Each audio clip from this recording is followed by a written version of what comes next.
The sugar and hyperactivity belief. Many people believe that eating sugar causes hyperactivity in teenagers. This idea is widespread, often referenced by parents and in popular culture. But where did this belief come from, and is it actually supported by scientific evidence? Let's take a closer look at what research says about sugar and teen behavior. Origins of the sugar myth.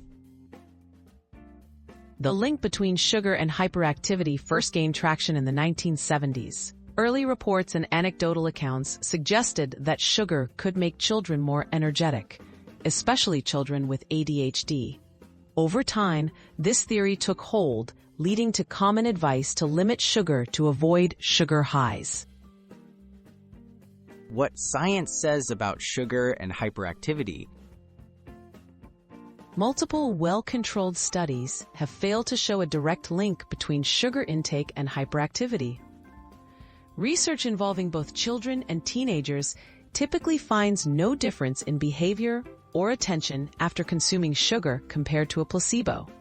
This holds true for both sugary foods and drinks. Why does the myth persist? Perceptions and expectations may play a role. When parents or teachers expect sugar to cause hyperactivity, they're more likely to notice and remember energetic behavior. Special occasions that include sugary treats, like parties, may create situations where excitement and sugar go hand in hand, reinforcing the myth. What do experts recommend? Experts agree that while sugar doesn't cause hyperactivity, it should still be consumed in moderation. Excess sugar is linked to other health concerns, like obesity and dental issues. The best approach is to enjoy sweet treats occasionally, but not to blame sugar for behavioral changes in teens.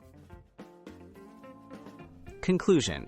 The sugar hyperactivity myth debunked. The belief that sugar causes hyperactivity in teenagers is not supported by scientific evidence. Enjoying sweets doesn't make teens hyper. Other factors like the environment and expectations play a bigger role. Focus on balanced nutrition for health, not behavior control.